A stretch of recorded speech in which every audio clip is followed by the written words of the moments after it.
Good morning, જય શ્રી કૃષ્ણ. કેમ છો બધા? મજામાં ને? આજે આપણે સેમેસ્ટર 2 ગૌણ ગુજરાતી પેપર નંબર 4 સંક્ષિપ્ત આત્મકથા ગાંધીજીની એના વિશે અભ્યાસ કરવાનો છે, બરાબર? એ પેપરના અભ્યાસના મુદ્દાઓમાં પહેલો એકમ છે આત્મકથા સ્વરૂપ. આ મેં ક્લાસમાં પણ કીધેલું છે, એટલે ટૂંકમાં જ કહું છું. ગાંધીજીનું જીવન કવન, સંક્ષિપ્ત આત્મકથાનું સમગ્રલક્ષી મૂલ્યાંકન, સંક્ષિપ્ત આત્મકથામાંથી પ્રગટતું ગાંધી ચરિત્ર. સંક્ષિપ્ત ગાંધી ચરિત્ર એટલે તો કે પાત્રાલેખન તરીકે તમને પૂછાઈ શકે કે ગાંધીજીનું પાત્રાલેખન કરો, બરાબર? ચરિત્ર એટલેનું સમગ્ર વ્યક્તિત્વ વિશેની વાત કરવાની થતી હોય છે. પછી ત્રીજા એકમમાં સંક્ષિપ્ત આત્મકથાના અન્ય ચરિત્રો, સંક્ષિપ્ત આત્મકથા ગાંધી વિચાર અને સંક્ષિપ્ત આત્મકથાનું ગદ્ય. એ પછી ચોથા એકમમાં સંક્ષિપ્ત આત્મકથામાંથી પ્રગટતો તત્કાલીન દેશકાળ અને સત્યના પ્રયોગો શીર્ષકની યથાર્થતા. આપણે અહીં સૌપ્રથમ ગાંધીજીનું જીવન કવન વિશેનો અભ્યાસ કરવાનો છે. અત્યાર સુધીમાં તમે ઘણી વખત ગાંધીજી વિશે ઘણું બધું સાંભળતા આવ્યા હશો, બરાબર? રાષ્ટ્રપિતા તરીકેનું બિરુદ ગાંધીજીને મળ્યું છે. દેશને આઝાદ કરવામાં તેમનો મુખ્ય ફાળો રહ્યો છે. એ આત્મકથા ક્ષેત્રમાં જો સૌથી વધારે કોઈનું યોગદાન રહ્યું હોય ને તો એ ગાંધીજીનું છે. ગાંધીજી એ સત્ય અને પ્રેમના અનુયાયી હતા.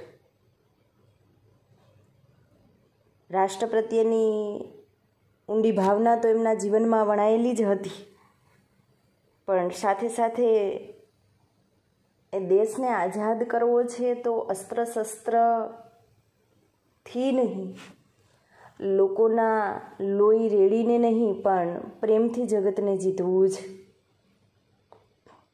એમની આત્મકથા સંક્ષિપ્ત આપણા અભ્યાસક્રમમાં છે, પણ તમે પૂરેપૂરી વાંચો તો ખ્યાલ આવે કે એમની નિખાલસતા એમનું એક પાસું હતું. આગવું પાસું કહી શકીએ ને તો પણ ચાલે. ચોરીઓ કરી છે, વ્યભિચારી કરી છે, આ દરેક બાબતને એમણે બહુ નિખાલસપણે રજૂ કર્યું છે. કઈ બાબતને ઢાંક્યું જ નથી. આને જ આત્મકથા કહી શકાય. અંગ્રેજોને ગમે તે રીતે આ દેશમાંથી કાઢવા છે એ નક્કી કરે છે, અને નક્કી કર્યા પછી એમણે અહિંસક રીતે ઝઝૂમવાનું ચાલુ પણ એટલું જ કર્યું હતું. માત્ર દેશ માટે મરી છૂટવું છે, કંઈક કરી છૂટવું છે, આવી દેશભક્તિ એમના નસે નસમાં વહેતી હતી. એ એટલે ગાંધીજી. આટલું તમારી પ્રસ્તાવનામાં આવશે, બરાબર? હવે એમનું જીવન જોઈએ કે ગાંધીજીનો જન્મ ક્યાં થયો છે. ખરેખર ગાંધીજીનું જીવન કવન ભણાવવાનું હોય જ નહીં, કારણ કે તમે આગળ ભણીને આવ્યા જ હશો ક્યાંક ને ક્યાંક ગાંધીજી વિશે, અથવા નિબંધ સ્વરૂપે ગાંધીજીને તમે ક્યાંક કંડાર્યા હશે, લખ્યા હશે, બરાબર ને? મોહનદાસ કરમચંદ ગાંધીનો જન્મ એ 2 ઓક્ટોબર ને 1869માં ભારતમાં એટલે કે ગુજરાતના પોરબંદરના વૈષ્ણવ વણિક પરિવારમાં થયો હતો. લગભગ ઘણા બધાએ તો આ પોરબંદરનું ગાંધીજીનું જન્મસ્થળ વિશે ઘણી વખત વાંચ્યું પણ હશે અને એમની મુલાકાત પણ લીધેલી હશે જ, બરાબર? તેમના પિતાનું નામ કરમચંદ ગાંધી અને એમની માતાનું નામ પૂતળીબાઈ હતું. એ વ્યવસાયે મોટે ભાગે એક વારસાગત રીતે એમને ધંધો ચાલ્યો આવતો હતો. પણ કયો ધંધો? તો કે કરિયાણાનો ધંધો કરતા હતા. અને 3 પેઢીઓથી તો આ જ તેમનો વ્યવસાય હતો. કોઈએ ગાંધીજીનો અને એ વ્યવસાય કરેલો જ ન હતો.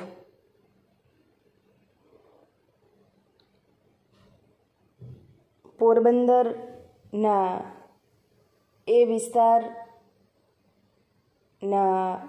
વેદનાઓ સંવેદનાઓ એ ગાંધીજી વારંવાર જોતા હતા.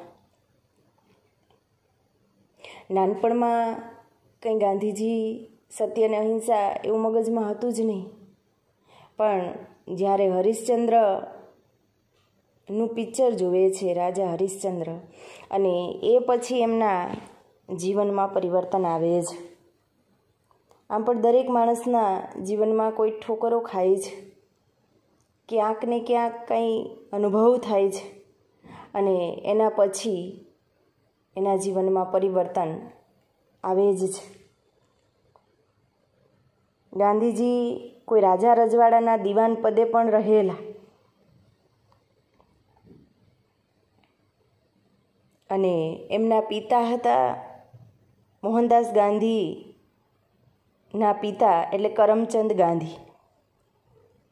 એ પણ દિવાન તરીકેનું કામ કરતા હતા. આ ઉપરાંત તેઓ રાજકોટ, વાંકાનેર પણ દિવાન તરીકેની કામગીરી બજાવી હતી.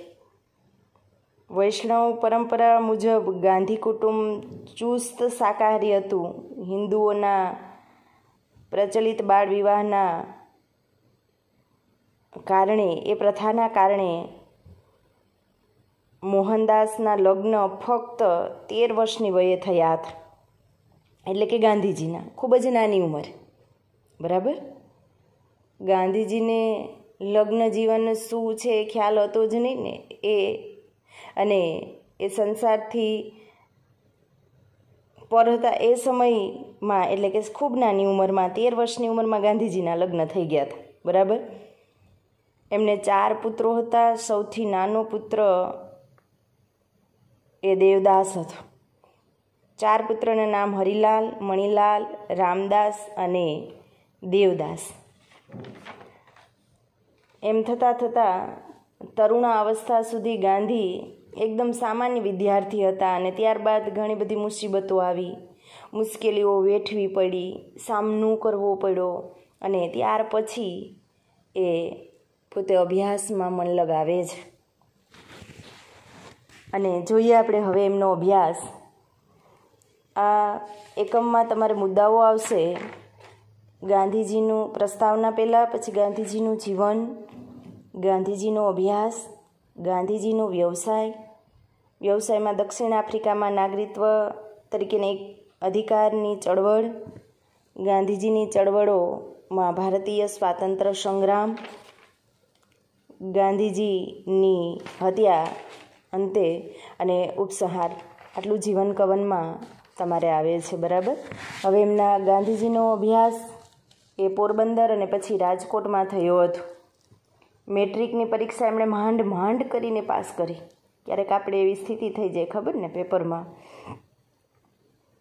અને ઈસવીસન 1878માં યુનિવર્સિટી ઓફ બોમ્બે સાથે સંલગ્ન શામળદાસ કોલેજમાં પ્રવેશ લીધો. અને એ પછી એ ઝાઝુ ટક્યા નહીં, અને તેમના ઘણા કુટુંબીઓ ગુજરાતમાં ઊંચા પદ પર નોકરી કરતા હતા. કુટુંબનો આવો મોભો જળવાઈ રહે એ માટે કુટુંબીઓ છે ને, એને એવી જ ઈચ્છા હતી કે ગાંધીજીને બેરિસ્ટર બનાવવા છે, ખૂબ આગળ અભ્યાસ માટે મોકલવા છે, ખૂબ બેરિસ્ટર તરીકેની નામના કેળવે. તેવામાં તેમને ઇંગ્લેન્ડમાં અભ્યાસ કરવાની તક મળી અને વળી ભારતમાં અંગ્રેજોની હકૂમત અને એ હકૂમત વચ્ચે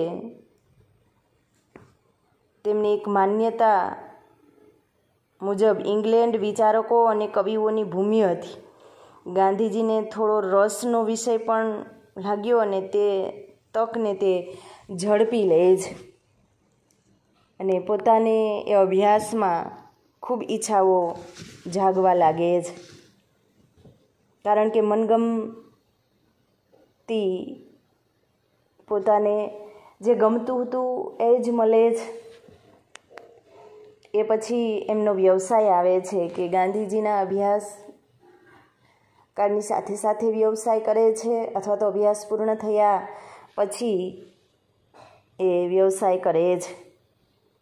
એમની કારકિર્દી તપાસીએ તો રાજકીય બેરિસ્ટર, રાજકીય લેખક, પત્રકારત્વ, તત્વજ્ઞાની, આત્મકથાના લેખક, નિબંધકાર, દૈનિક સંપાદક, નાગરિક હકોના વકીલ, માનવતાવાદી, શાંતિવાદી, અનુવાદક, આવા સખત ચળવળતા તે જોવા મળે જ. તે દક્ષિણ આફ્રિકામાં એક નાગરિકત્વ તરીકેની અધિકાર માટે એ ચળવળ કરે જ. આફ્રિકા ગયેલા ગાંધીજી થોડા શાંત અને જરૂર કરતાં નમ્ર અને રાજનીતિથી અલિપ્ત, પરંતુ ત્યારે શું બને છે કે ગોરા અને કાળાના ભેદ નીતિ એમને એક જુલ્મ જેવું લાગે છે. તિરસ્કાર, દમન આ બધું જ ત્યાં એને જોવા મળે છે અને એ ભારતનું ભાવિ એટલે કે ચળવળ તરીકેનું એક મંડાણ, એક નવો રોપો એ ત્યાંથી રોપાય છે. એક દિવસ એ ન્યાયાલયમાં ન્યાયાધીશને પાઘડી ઉતારવાનું કહ્યું અને ગાંધીજીએ ત્યારે પાઘડી ઉતારવાની ના પાડી દે છે કે હું પાઘડી નહીં ઉતારું. અને અહિંસક સંઘર્ષની કલ્પનાઓ ત્યારે એમના મન ઉપર ખૂબ વિકસી હતી અને ત્યારથી જ ગાંધીજીમાં પ્રથમ વિશ્વયુદ્ધનું કોઈ ઘટનાઓ જોવે જ અને એ પ્રથમ વિશ્વયુદ્ધ ફાટી નીકળે જ અને એ પ્રયોગની કસોટી એમણે જોયેલી અને ત્યારથી જ એના મનમાં કાંઈક ભારત માટે કરી છૂટવું છે એવું નક્કી કરી લે છે અને ભારતીય સ્વતંત્ર સંગ્રામમાં જોડાય છે. એક સ્વાતંત્ર્ય સંગ્રામી તરીકેનું એમને અંદરથી, કારણ કે અંદરનો આત્મા જ એને ઝંખતો હતો અને એ પછી ગાંધીજી આફ્રિકાથી ભારત પાછા આવે છે અને એ કામ કરવું છે કયું તો કે ભારતને આઝાદી અપાવવી છે. રાષ્ટ્રીય ચળવળો કરે જ. મોતીલાલ નેહરુ, સરદાર વલ્લભભાઈ પટેલ, ચક્રવર્તી રાજગોપાલચારી જેવા વ્યક્તિઓનો સફળ પ્રયાસ એ આ સ્વતંત્ર સંગ્રામમાં રહ્યો જ. કલકત્તા અધિવેશનની તીવ્ર ચળવળો અને પાયો, બીજું વિશ્વયુદ્ધ, ભારતના ભાગલા, આ બધી બાબતોના પ્રણેતા એ ગાંધીજી જ હતા. સંપૂર્ણ સ્વતંત્રતાનો પાયો એટલે ગાંધીજી એમ કહીએ તો પણ ખોટું નથી. 1930માં તેમણે દાંડી સત્યાગ્રહમાં પોતાના શબ્દો સાચા કરી બતાવ્યા. એટલે ભારતના ભાગલા વખતેની વાત કરીએ તો હિન્દુ અને મુસ્લિમ બંને કોમ પર ગાંધીજીએ ખૂબ પ્રભાવ હતો. માત્ર એક જ નહીં પણ બંને કોમ ઉપર. અને ગાંધીજીની હાજરી માત્રથી મુસ્લિમના દંગાઓ છે ને એ બંધ થતા હતા. ભાગલાવાદી નીતિઓ અને એના વિરુદ્ધ પણ ગાંધીજી ઘણું બધું બોલતા હતા. એ પછી ગાંધીજીની હત્યા કે જીવનના અંત સુધી દેશ માટે લડનારા ગાંધીજી માટે ઝવેરચંદ મેઘાણી ખૂબ જ સરસ ગીત રચ્યું કે આ હિરલો રે ખોવાણો આખા હિંદનું, નહીં જડ્યા હિરલા કેરી જોડે રે ગાંધીજી બાપુ. આખા હિંદનો હિરલો ખોવાણો છે અને એ એવો છે કે એની તોલે કોઈ આવી શકે નહીં. આપણે કેવું હોય તો કહી શકીએ કે ગાંધીજી એટલે ગાંધીજી, અનંતભાઈ અલંકાર, બરાબર ને? અને ગાંધીજીનું વર્તન હિન્દુ અને મુસ્લિમ ઈર્ષા ભાવથી સળગતી બંને કોમોને તેઓએ સામેથી પક્ષકાર દેખાતા સર્વધર્મ સંભાવ સિદ્ધાંતો પણ આપેલા છે. હિન્દુ મહાસભા માટે ગાંધીજી જ્યારે ચાલીને જતા હતા અને એ સમયે 1948ની 30મી જાન્યુઆરીએ નથુરામ ગોડસે તેમને ગોળી મારી અને ગાંધીજી કાયમ માટે ભારતને અલવિદા કરી અને જતા રહે છે. આવા વર્ષોથી આઝાદી માટે લડતા એક મહાન યોદ્ધાની ચીરવિદાય ત્યારે થાય છે. આ ગાંધીજીની જીવનયાત્રા આપણે જોઈ છે, બરાબર. રાષ્ટ્રપિતા મહાત્મા ગાંધીજી એવા આદર્શ વ્યક્તિ આ સમાજમાં કંઈક કરી છૂટવું છે એવી ભાવના એવું મનમાં ધસમસતું હતું. મુઠ્ઠીભર હાડકાના બનેલા શરીર અહિંસા નામક શસ્ત્રને ધારણ કરી અને દેશને કેમ આઝાદ કરવો એ સતત ઝખતા હતા.